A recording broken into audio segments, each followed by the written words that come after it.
On va se lever ensemble et on va lire la puissante parole de Dieu. Amen. Le feu brûlera continuellement. On va lire dans Lévitique chapitre 6. C'est la deuxième partie donc de ce grand message.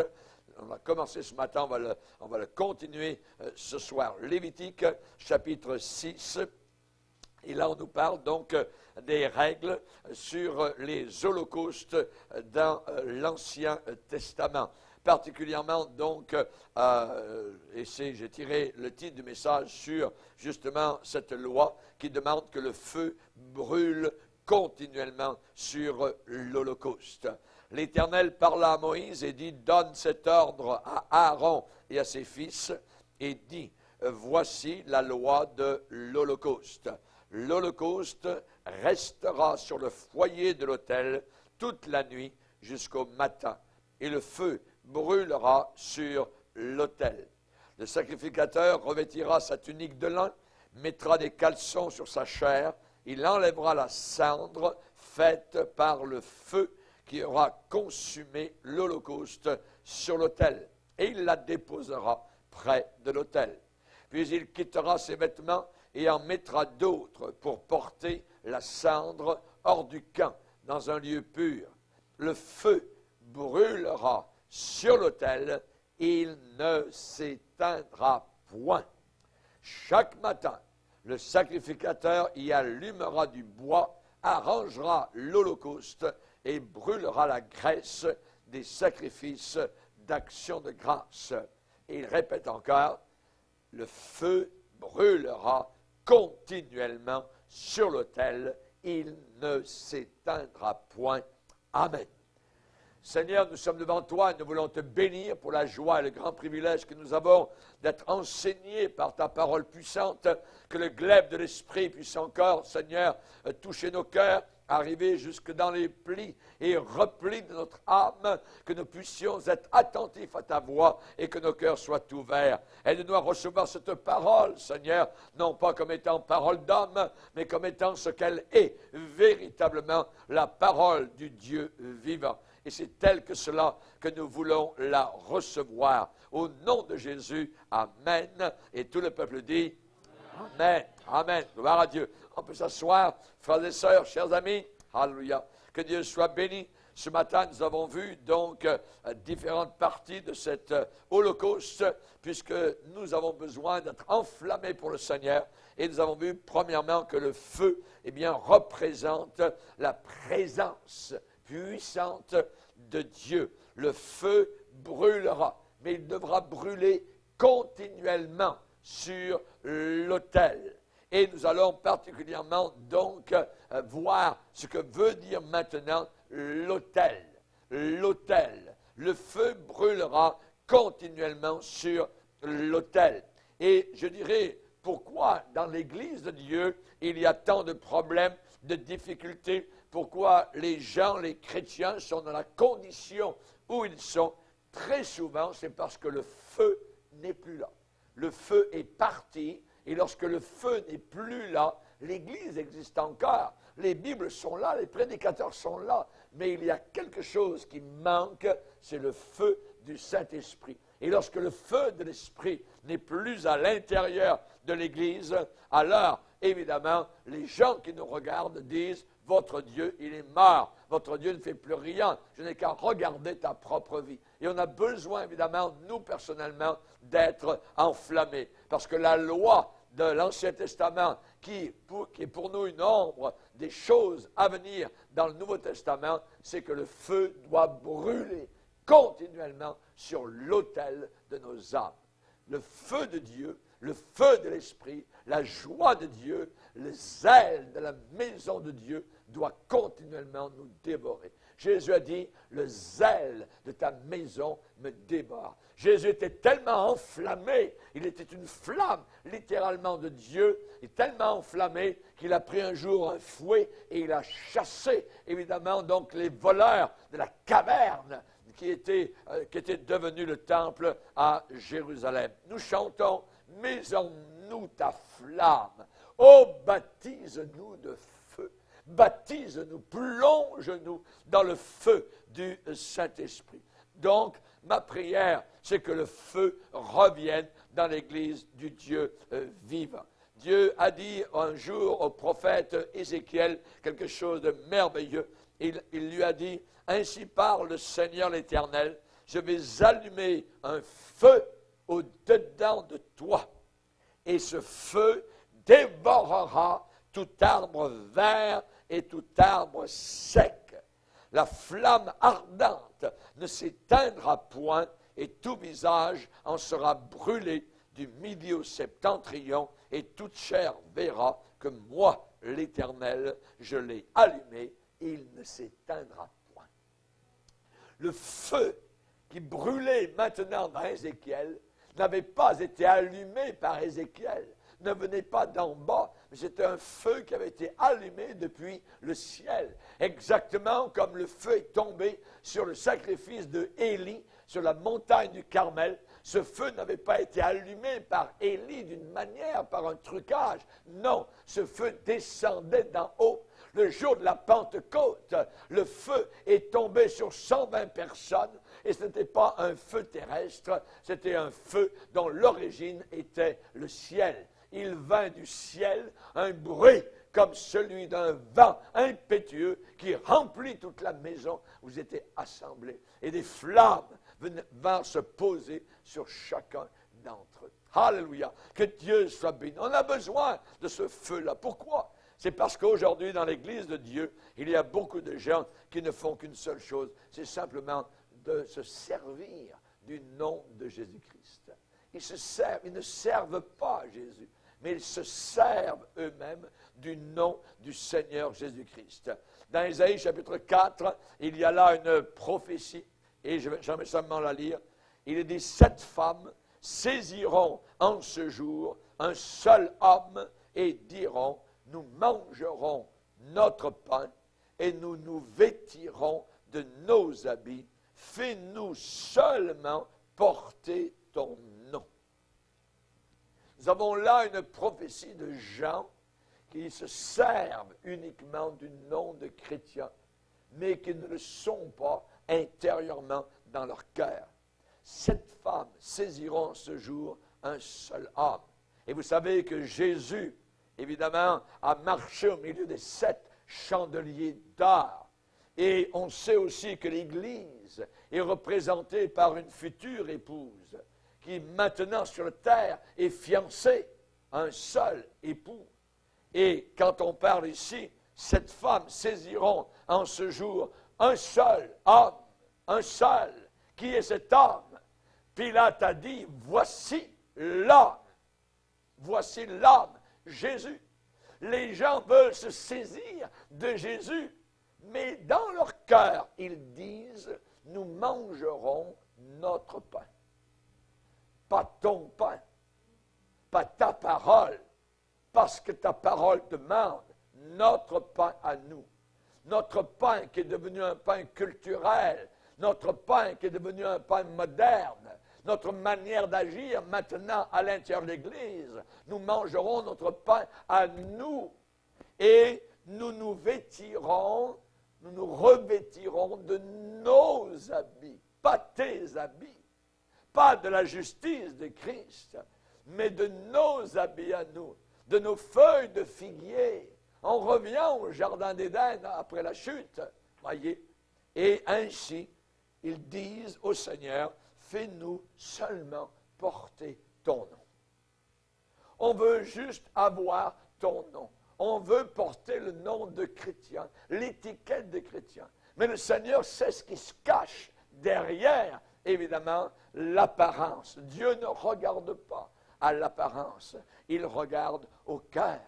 Notre Dieu a des yeux de flamme et ses yeux voient, amen, comme un rayon X voit à l'intérieur de nos corps la réalité et non pas l'apparence, non pas la projection que nous apportons aux uns et aux autres. Pour la majorité des gens, Dieu est mort. Pour la majorité des gens, Dieu ne fait rien. Pour la majorité des gens, Dieu n'est plus le Dieu des miracles.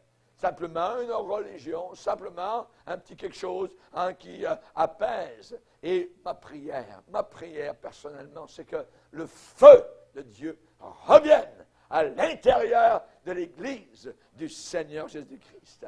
Que nous puissions dire comme Jérémie, il y avait un feu dans mon cœur qui était là. J'essayais de le retenir, mais je ne le pouvais pas. Il fallait que je parle, que j'annonce, que je prédise, que je dise la parole de Dieu, que je claironne les Saintes Écritures, que j'annonce le conseil du Seigneur. Alors le Seigneur a dit, et il a une loi, le feu brûlera continuellement. Continuellement. Sur l'autel. Sur l'autel. L'autel, c'est quoi? L'autel, c'est le lieu de rencontre avec Dieu. Avec Dieu. Le feu brûlera continuellement sur l'autel. N'oublions pas que notre lieu de rencontre avec Dieu, maintenant, n'est pas un autel de pierre avec du bois. Non, non, non, non. Voyez, cela c'est terminé, c'est passé. C'était l'ombre des choses à venir. Nous sommes actuellement dans la nouvelle alliance. L'homme regarde ce qui frappe les regards. L'homme regarde l'extérieur, mais Dieu regarde au cœur. L'autel, le lieu de rencontre avec Dieu, c'est ton cœur. Dieu regarde au cœur. C'est ton cœur qui doit être enflammé et pas uniquement tes lèvres, pas uniquement l'apparence. Dieu regarde un cœur. Est-il enflammé ou bien est-il complètement mort? L'autel, c'est notre cœur, notre âme, notre esprit. Et évidemment, c'est là où Dieu va nous rencontrer. Notre vie chrétienne a commencé avec l'autel. C'est en croyant du cœur qu'on parvient au salut. Tu aimeras le Seigneur ton Dieu de tout ton cœur. Le cœur, voyez, il faut que le cœur soit touché. Et l'autel du cœur, c'est le seul endroit où Dieu viendra et aura communion avec nous. Votre corps est devenu le temple du Saint-Esprit. Votre corps est devenu le temple du Saint-Esprit. Quand les disciples de Maüs sont revenus et qui sont partis du lieu de la croix, de la crucifixion, ils traînaient la patte. Et on se rappelle comment Jésus, ressuscité, marchait avec eux, mais ils ne l'avaient pas reconnu. Et ensuite, vous rappelez évidemment donc la conversation, ainsi de suite. Et ensuite, quand Jésus a disparu, ils se sont regardés l'un l'autre et se sont dit, notre cœur ne brûlait-il pas pendant qu'il nous parlait en chemin? On a besoin que Christ vienne, comme les disciples de Maüs. Souvent, le chrétien a un Jésus, mais un Jésus mystique, un Jésus qui ne sait plus où il est. Il semble qu'on a perdu Jésus quelque part, voyez. Alors que Jésus est ressuscité, alors qu'il veut marcher avec nous, alors qu'il veut que nos cœurs brûlent encore pour lui, parce que nous ne sommes pas seuls. Avant de remonter au ciel, il dit, je ne vous abandonnerai pas, je vous enverrai le Saint-Esprit. Le Saint-Esprit est le consolateur, je ne vous laisserai pas orphelin, je suis avec vous tous les jours jusqu'à la fin du monde. Aujourd'hui, demain, après-demain, j'ai été avec toi hier, je serai encore aujourd'hui avec toi. Le Seigneur ne nous abandonne pas un seul instant. Une femme abandonne-t-elle l'enfant qu'elle a être? Si elle l'abandonnait, moi, je ne t'abandonnerai jamais. Je t'ai gravé sur mes mains et tes murs sont constamment sous mes regards, dit le Seigneur. Alléluia. Que Dieu soit béni. L'autel, c'est notre cœur. Le feu brûlera continuellement sur l'autel. Sur l'autel. En vous, dans votre cœur, c'est le lieu de rencontre avec votre Sauveur. C'est là qu'il y aura communion avec vous, dans votre être intérieur, dans votre esprit, dans votre âme, dans votre cœur. Il y aura une sainte commune union, une communion avec le Seigneur du ciel. Dieu n'a pas de communion avec nous dans notre chair. Jamais dans la chair, dans le cœur. Dans le cœur, dans l'âme il y a une relation intime. Lorsqu'un chrétien est persécuté, lorsqu'un chrétien est moqué, ridiculisé, lorsque le chrétien pleure, l'apôtre Pierre dit, qu'est-ce qu'on doit faire? À ce moment-là, sanctifiez dans vos cœurs Christ le Seigneur. Pourquoi? Parce que le cœur, c'est l'autel. C'est là où je peux avoir communion avec Jésus, dans mon cœur. Dans mon cœur. Pas dans ma tête, pas dans ma chair. Dans mon cœur, dans mon âme, dans mon esprit. Gloire au Seigneur. Il y a trop de chair dans l'Église. Bien trop de chair. Voyez? Qu'est-ce qu'il faut faire avec la chair? Ce qui est charnel. Il faut la crucifier. Ce n'est pas essayer de s'améliorer. Vous pouvez prendre toutes les résolutions que vous voulez, toute votre vie, rien n'y changera. La Bible nous dit que je dois crucifier la chair. On parle de crucifixion, on parle de tuer, on parle de mourir, on parle de sacrifice, que Christ vive et que le vieil homme meure. Amen. Alléluia. Le vieil homme doit mourir.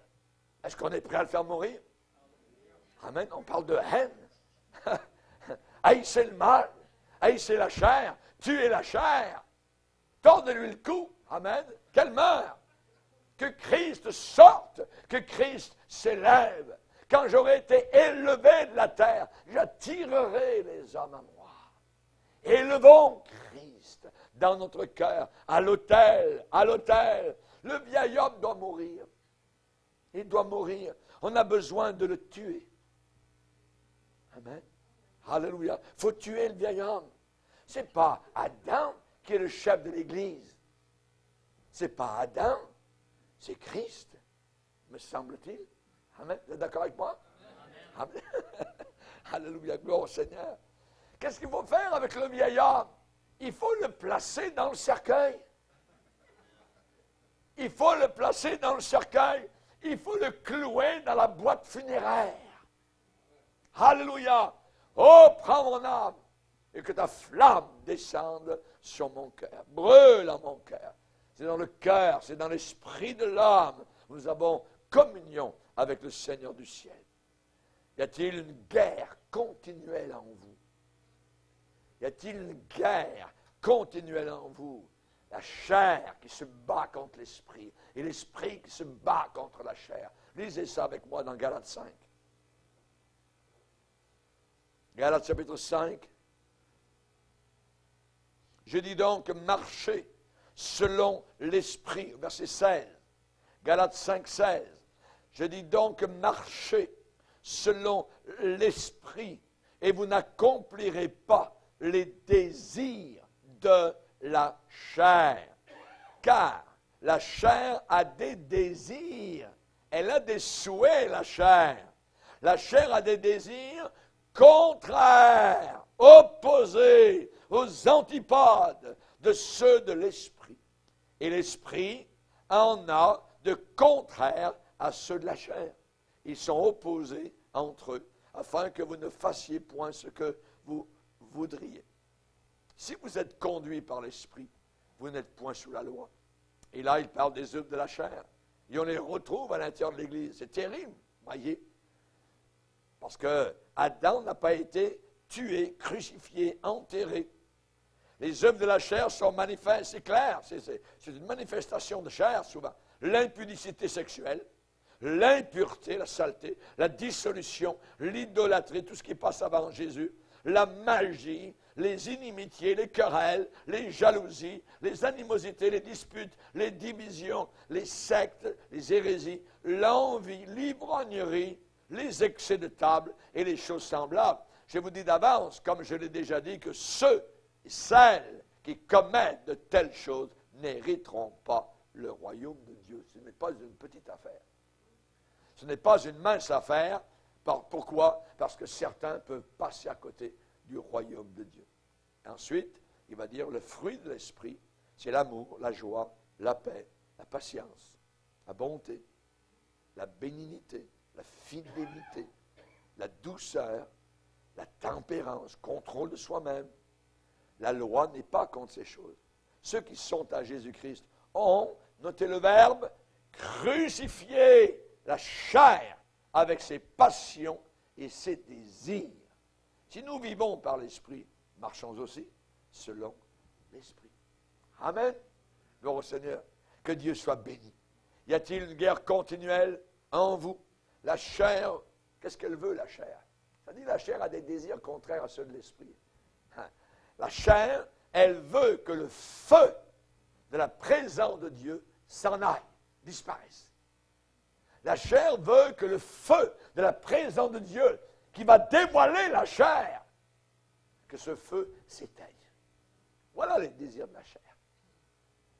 La chair veut que le feu de la présence de Dieu sorte. Quand le feu de la présence de Dieu brûle sur l'autel, dans le temple de votre cœur, la chair doit venir en soumission devant l'autorité du feu de Dieu qui brûle sur votre cœur. Amen. Cette chair, qu'est-ce qu'elle veut faire? Elle veut faire sortir le feu de Dieu. Elle veut éteindre le feu de Dieu. Cette chair vous donnera 10 000 raisons pour ne pas rencontrer Dieu chaque matin. Cette chair est menteuse. Cette chair ne veut pas de la présence de Dieu. Cette chair désire les choses du monde. Elle veut lécher les vitrines de ce monde diabolique, mensonger et impur. Cette chair, chaque jour, elle veut vous appeler au mal dans vos journées. Alors que David a dit, le soir, le matin et le midi, Seigneur, je te recherche. Daniel à Babylone, 3 fois le jour, il pliait les genoux. Ça veut dire que vous êtes obligé de vous arrêter. Quand vous pliez les genoux, vous êtes obligé de stopper. Voyez, il pliait les genoux 3 fois par jour devant le Seigneur. Il priait Dieu. Quand on lui interdisait de prier, il continuait à prier. Il n'abandonnait pas, parce que là est la puissance. La chair est ennemie. La chair a des désirs opposés. La chair est de connivence avec le diable. La chair aime ce que le diable aime. Et l'esprit haït la chair. On comprend pourquoi il faut la crucifier. Il faut la crucifier. La chair vous donnera 10 000 raisons pour ne pas passer des heures dans ce livre glorieux. La chair vous donnera 10 000 raisons pourquoi vous n'avez pas le temps de prier. Tu ne peux pas t'arrêter. Mais non, voyons, tu as autre chose à faire. Il faut faire ceci, faire cela, voilà, monte au grenier, descends, Marthe. La chair a des désirs contraires à ceux de l'esprit. La chair veut que le feu s'en aille, que le feu disparaisse. Pourquoi? Parce qu'il faut marcher en sainteté devant le Seigneur. Il faut marcher en sainteté, il faut marcher droitement devant le Seigneur. Jésus a dit, nul ne peut servir 2 maîtres à la fois. On ne peut pas servir la chair et l'esprit en même temps, c'est impossible. On ne peut pas servir Jésus et le monde en même temps. On ne peut pas servir, être à la table du diable et à la table du Seigneur en même temps. Impossible, impossible. Rappelons-nous, Salomon, pendant un temps, il a servi le Seigneur. Pendant un temps, Dieu l'a béni. Même Dieu lui a donné 2 visions glorieuses. 2 fois, le Seigneur, en personne, est venu lui apparaître en pleine nuit. Mais ça n'a pas empêché Salomon de s'attacher aux nations païennes. Il s'est attaché au paganisme et il s'est détourné de l'Éternel. Il a méprisé la parole de l'Éternel. Après s'être incliné devant le Seigneur de gloire, il est allé s'agenouiller devant les idoles de fonte. Son cœur a été pris par les femmes païennes. Son cœur a été pris par la pornographie diabolique. Son cœur a été pris par ce que Dieu abhorrait, ce que Dieu haïssait. Et Dieu lui a dit, Salomon, ça va aller mal à partir de maintenant dans ta vie. Regardez, on va le lire dans 2 Rois chapitre 11, ou 1 Roi chapitre 11. Il y a des gens qui disent, vous savez, Dieu m'est apparu, un ange qui m'est apparu il y a 15 ans, ça ne me fait rien, ça me laisse froid. Ça me laisse complètement froid. L'important, c'est, comment es-tu aujourd'hui? Comment es-tu aujourd'hui? Tu peux avoir des visions, Dieu même peut-être t'apparaître, mais ça peut peut-être ne pas t'empêcher d'aller en enfer. Ce n'est pas les visions qui nous tiennent. C'est l'attachement que nous devons avoir à la parole de Dieu, à marcher avec le Seigneur et que le feu brûle constamment sur l'autel de nos cœurs. Lisez avec moi ce qui est arrivé à Salomon. 1 Roi chapitre 11, verset 1er, le roi Salomon aima beaucoup de femmes étrangères. Les gens pensent parce qu'ils aiment quelqu'un que c'est de Dieu. Attends. Il aima beaucoup de femmes étrangères, un harem, en plus de la fille de Pharaon.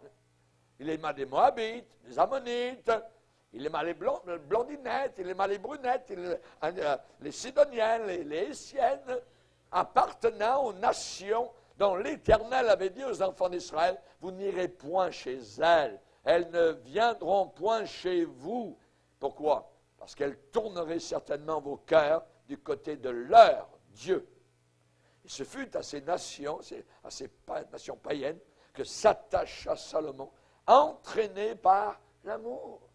L'amour, ouais. Il eut 700 princesses. Oh, mes amis, au secours. 700 princesses pour femmes. 300 concubines. Oui, mais ce soir, laquelle j'ai choisi? Oui. Dans ce champ de fleurs, voyez, fleurs toutes empoisonnées. Il est dit, ces femmes détournèrent son cœur.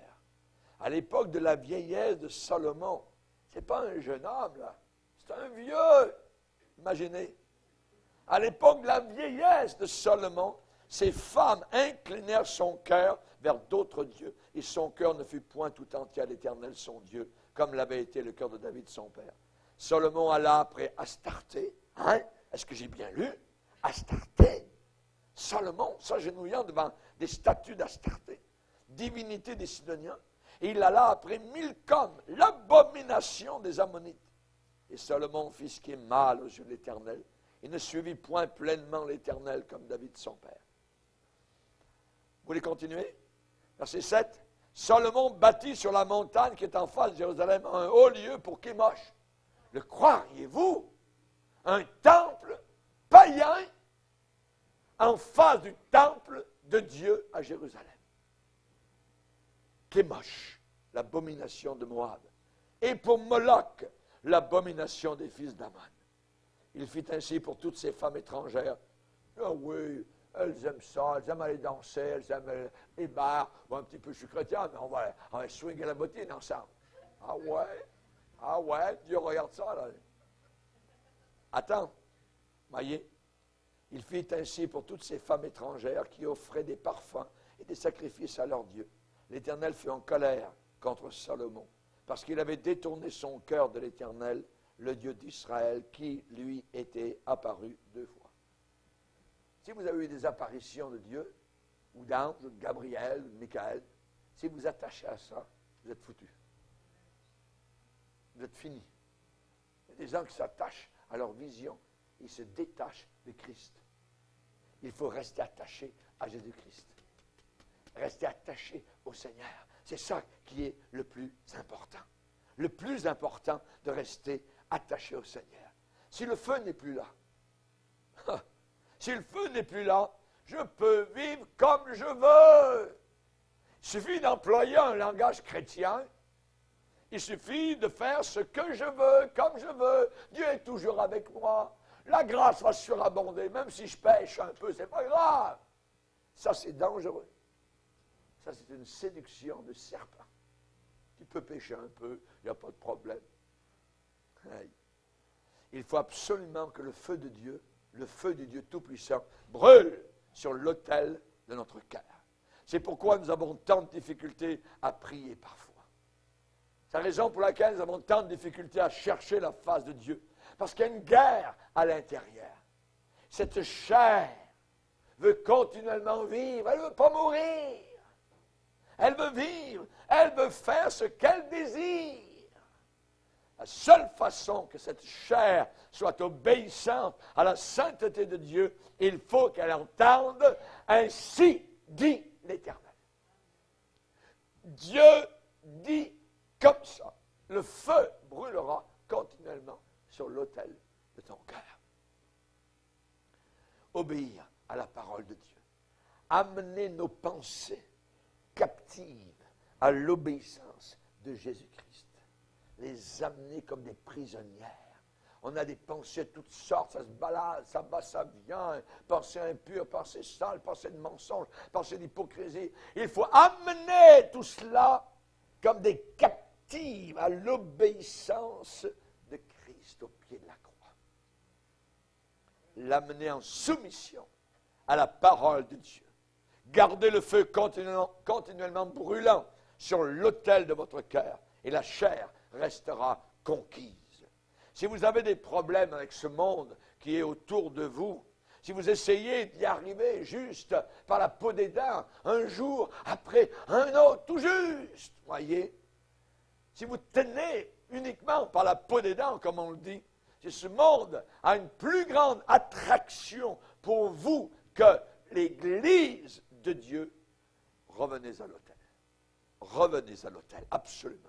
Bâtissez un autel au Dieu Tout-Puissant. Bâtissez le feu du Dieu Tout-Puissant dans votre cœur. Absolument. Vous êtes en danger. Partout où Abraham passait, il bâtissait des autels. C'était l'homme d'autel. Lisez avec moi dans Genèse 12 et 13. Genèse 12 et 13. L'homme d'autel. Et nous avons besoin de bâtir des autels. Partout où nous allons, nous devons bâtir des autels au Seigneur. Regardez dans Genèse 12. Il est dit ici au verset 6, Abraham parcourut le pays jusqu'au lieu nommé Sichem, jusqu'aux chênes de Morée. Les Cananéens étaient alors dans le pays, ça veut dire les païens. Et l'Éternel apparut à Abraham et dit, je donnerai ce pays à ta postérité. Abraham bâtit là un autel à l'Éternel, qui lui était apparu.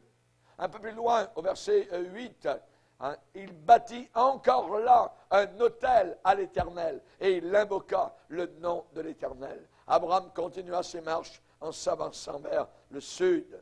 Le chapitre suivant, chapitre 13, le verset 3, il dirigea ses marches du midi jusqu'à Béthel, jusqu'au lieu où était sa tente au commencement, entre Béthel et Haï, au lieu où était l'autel qu'il avait fait précédemment. Et là, Abraham invoqua le nom de l'Éternel. Verset 18, Abraham leva ses tentes et vint habiter parmi les chênes de Mamré qui sont près d'Hébron, et il bâtit là un autel à l'Éternel. Abraham était un homme d'autel, un homme de prière, un homme qui voulait que le feu de Dieu brûle dans son cœur. Pas étonnant qu'il ait été appelé le père de la foi. Pas étonnant que le feu brûlait dans son cœur, l'amour qu'il avait pour le Seigneur. Alléluia. Et il est mort dans la foi. Il attendait la ville céleste dont Dieu est l'architecte et le constructeur. Chers amis, bâtissez un autel. Si vous désirez sentir comme le monde, si vous désirez vous habiller comme le monde, si vous désirez ressembler au monde, si vous désirez agir comme le monde, swinguer comme le monde, danser comme le monde, revenez à l'autel, absolument. Revenez à la présence de Dieu. Elle brûlera sur votre cœur. Et les désirs terrestres seront brûlés devant le Dieu Tout-Puissant. Alléluia. Merci Seigneur. Ceux-ci s'appuient sur leurs chars. Ceux-là s'appuient sur leurs chevaux. Nous bâtissons un autel au Seigneur. Nous invoquons le nom de l'Éternel. Eux, ils plient. Eux, ils tombent. Nous restons fermes devant le Seigneur. Alléluia. Que Dieu soit glorifié. Ensuite, quand ça va mal, ah, Seigneur, où es-tu? Je suis ton enfant. Ouais, attends. On dirait que Dieu est obligé de répondre alors qu'on désobéit continuellement au Seigneur. Jamais de la vie. Jamais. Vous vous rappelez Élie, quand il a bâti son autel sur le mont Carmel, le feu de Dieu est descendu sur son sacrifice. Et ensuite, Akab a vu la pluie arriver. Ça faisait 3 ans et 6 mois qu'il n'y avait pas de pluie en Israël. Et Élie est allé prier. Il a demandé que le Seigneur envoie la pluie. Depuis 3 ans et 6 mois, pas de pluie. Pourquoi aujourd'hui y aurait-il de la pluie? C'est l'été continuel. Mais c'est aussi la sécheresse continuelle. Il n'y a plus de nourriture. Il n'y a plus rien qui pousse. Mais Élie s'est mis à prier. Et Dieu a répondu. Soudain, un petit nuage est apparu. Le petit nuage a commencé à faire un gros nuage. Tous les nuages sont arrivés. Et Élie est allé voir le roi impie Akab qui était venu. Akab, attelle ton char, car la pluie s'en vient. Ils sont arrivés tous les deux à Jizréel. Akab sur son char et Élie à pied, en courant, devant, avant le char d'Akab. Comment ça se passe? Élie était rempli de l'Esprit de Dieu. Et il a couru environ sur 15 kilomètres. Il est allé plus vite avec sa prière et l'adrénaline spirituelle que le Seigneur lui avait communiquée, que la technique d'Akab, le char, les roues, le moyeu, le fer, tout ça, ainsi de suite, les chevaux, non, à pied, il est arrivé avant. Les choses de l'esprit arriveront toujours avant les choses de la chair. Eux, ils plient, eux, ils tombent, nous restons fermes. Nous sommes encore là. Nous aimons le Seigneur, nous sommes remplis du feu, parce que le feu brûlera continuellement. Aimes-tu Jésus plus aujourd'hui que tu ne l'aimais il y a un an? Aimes-tu plus le Seigneur? Rappelons-nous Jésus qui a dit à l'apôtre Pierre, m'aimes-tu Pierre? Plus que ne m'aime cela. Ouais, Seigneur, tu sais que tu es mon ami. Bon, ben, non. M'aimes-tu vraiment? Est-ce que nous aimons vraiment le Seigneur? Vous entendez ces chrétiens qui parlent d'une personne qui ne va pas en réunion, qui est chez lui, tout ça. Oh ouais, mais il aime le Seigneur, il s'habille chez lui, tout ça. Non, il n'aime pas le Seigneur.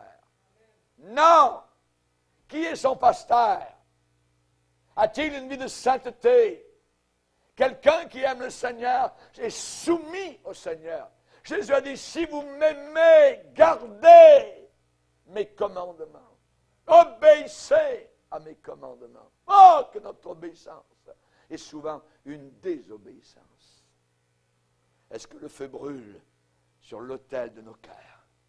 Si on nous demande pourquoi nous avons Jézabel en train d'enseigner à l'école de dimanche, si on se demande pourquoi nous avons Akab qui est dans le pupitre à l'église en train de prêcher les livres de Rick Warren ou de Nouvel Âge, quand on se demande pourquoi Akab est dans nos églises évangéliques en train de faire la promotion de Harry Potter, pourquoi nous avons un Billy Graham qui nous dit que tous les musulmans seront sauvés même s'ils ne connaissent pas Jésus-Christ. C'est un apostat. Parce que ma Bible me dit, il n'y a de salut en aucun autre que Jésus. Il n'y a aucun musulman qui invoque le nom du Seigneur Jésus. Ils sont tous perdus, à moins qu'ils se repentent et viennent au pied de la croix où le Fils de Dieu a été cloué pour leurs péchés. Chers amis, bâtissons des feux sur l'autel. Pourquoi nous avons toutes ces fausses doctrines partout? Parce qu'il n'y a plus de feu. Parce que l'un croit ceci, parce que monsieur le théologien fait cela, parce que nous allons, nous, les pasteurs, au pied de théologiens catholiques dans des universités pour avoir un morceau de papier qu'on appelle diplôme en théologie. Qu'est-ce qu'on s'en fout? Nous avons besoin d'un homme rempli du Saint-Esprit, rempli de la sainte doctrine, rempli du Christ, et le feu brûle dans son cœur. Et les gens viendront voir un homme brûlé pour le Seigneur.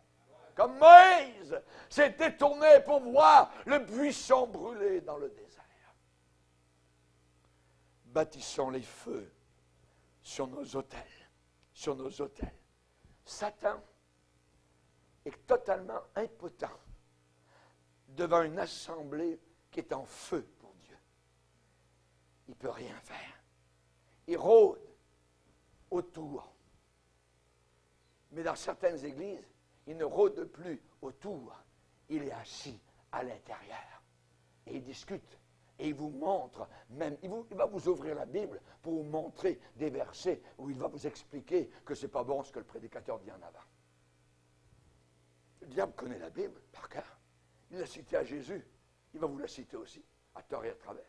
Raison pour laquelle nous avons besoin de pasteurs pour garder le troupeau, pour qu'on ne soit pas égaré, qu'on ne soit pas flottant et croire à toutes sortes d'idées qui vont et qui viennent. Nous voulons suivre le courant de 20 siècles d'histoire chrétienne. On ne peut pas arriver avec toutes sortes d'idées d'aujourd'hui, de Brian McLaren, ainsi de suite, il n'y a pas d'enfer, tout ça. Puis les homosexuels, c'est pas trop pire, tout ça. Et puis même l'autre jour, j'ai participé à un mariage, c'est mon fils que j'ai marié à un autre homme. Brian McLaren, qui est un des théologiens dont les chrétiens évangéliques raffolent aujourd'hui. C'est un diabolique, c'est un faux prophète. Un faux prophète. Certains vivent constamment sous attaque. L'ennemi les attaque tout le temps. Qu'est-ce que ces gens-là ont besoin? Du feu. Votre feu est en train de baisser. Et vous avez besoin que le feu remonte. Lorsqu'il y avait le bivouac en Afrique auparavant, les explorateurs, la nuit, il y avait un feu qui était allumé. Et il y avait une garde. Tous les 3 ou 4 heures, quelqu'un montait la garde, l'autre allait se coucher dans la tente. Et lorsque le feu baissait durant la nuit dans la jungle africaine, soudain, il y avait des yeux qui apparaissaient tout autour du camp. Des yeux verts, des yeux rouges, tout ça. Les bêtes sauvages s'approchaient du camp parce que le feu baissait. Et quand l'homme de garde voyait cela, il fallait tout de suite mettre des bûches pour que la flamme remonte. Et les animaux sauvages reculaient. Et le diable reculera dans l'Église de Dieu uniquement si le feu brûle continuellement à l'intérieur de l'Église de Dieu. Amen. Amen. Alléluia. Chers amis, certains vivent constamment sous attaque de l'ennemi, des démons. Ils ont besoin de feu. Gardez ce temple en feu. Alléluia. La seule façon pour garder cette chair soumise, c'est de garder le feu de Dieu brûlant sur nos cœurs. Satan est vaincu. Il peut envoyer ses flammes. Nous pourrons éteindre les flèches enflammées du diable. Parce que le diable aussi, il a un feu. Mais son feu, ce n'est pas le même que le nôtre. C'est le feu de l'enfer. C'est le feu de l'enfer. N'oubliez jamais qu'il est vaincu. Rappelez-lui qu'il a été vaincu à la croix de Calvaire il y a 2000 ans. Jésus lui a écrasé la tête. Le serpent a été écrasé à Golgotha. Merci Seigneur. Partout, il y a des problèmes dans les églises. Pourquoi? Parce qu'on ne se sert pas du pouvoir que nous avons pour marcher sur les serpents, sur les scorpions, sur toute la puissance du diable. Jésus nous l'a donné. Jamais il n'y a eu une bataille de puissance entre Dieu et Satan. Satan sait très bien qu'il est vaincu. Mais il veut faire croire aux chrétiens qu'il est très fort. Les portes de l'enfer n'ont jamais prévalu contre l'Église du Dieu vivant et vrai. Jésus a dit, je bâtirai mon Église. Mon Église. Et les portes de l'enfer n'auront pas la victoire. Pourquoi? Parce qu'il y a un feu qui brûle sur les autels de cette Église. Dieu est à l'intérieur de la maison et Satan ne peut pas entrer à l'intérieur. Il ne vient pas là où est Dieu. Il ne peut pas. Vous savez ce que le Seigneur a promis? Dans Zacharie 2,5, je serai pour elle, dit l'Éternel, une muraille de feu tout autour. Je serai sa gloire au milieu d'elle. Est-ce que le feu brûle? Est-ce que vous avez vu cette muraille de feu autour de l'Église de Dieu vivant? Dans Isaïe 4, verset 5, il est dit, l'Éternel établira sur ces lieux d'assemblée une nuée fumante pendant le jour et un feu de flamme éclatante pendant la nuit, un abri pour donner de l'ombre contre la chaleur du jour et pour servir de refuge et d'asile contre l'orage et la pluie. Qu'est-ce que vous êtes en train de dire, pasteur? Pensez ce que vous voulez. On peut être tellement occupé qu'on va être trop occupé, qu'on va devenir préoccupé, occupé. On n'a pas le temps de prendre soin de notre feu. Et le feu va s'éteindre. Et c'est la chose principale. Marthe, tu t'occupes de toutes sortes de choses. Mais ta sœur Marie, elle est à mes pieds, elle m'écoute, elle me parle, on a une communion ensemble, et son feu est un feu brûlant. Toi, tu fais toutes sortes de choses, d'un côté et de l'autre. Pas mauvais ce que tu fais, mais Marie, ta sœur, a choisi la bonne part qui ne lui sera pas enlevée. Qui ne lui sera pas enlevée. Nous allons baisser nos têtes et nous voulons que le feu de Dieu brûle sur nos cœurs et nos âmes. Alléluia. Seigneur, nous sommes devant toi et nous voulons te bénir. Et nous reconnaissons, Seigneur, que si le diable a eu la victoire, que si la chair a eu la victoire, si l'esprit du monde a eu la victoire sur nous, c'est parce que le feu n'était pas assez fort. Aide-nous, Seigneur, s'il te plaît, à faire en sorte que sur notre cœur, le feu de l'Holocauste, notre vie offerte en sacrifice, que ce feu puisse brûler continuellement sur l'autel de nos cœurs. Nous voulons te servir avec joie. Nous désirons ta paix, nous désirons ta joie, nous voulons ta victoire. Mais pour ce faire, Seigneur, aide-nous à crucifier Adam, le vieil Adam. Aide-nous à l'enterrer. Aide-nous à ouvrir son cercueil, à le descendre en terre, afin que nous soyons toujours avec la nouvelle vie, la nouvelle personne, que nous soyons toujours avec le nouvel homme que tu as créé en nous. Merci, Père, dans le nom puissant de Jésus. Amen. Et tout le peuple dit Amen. On va se lever ensemble.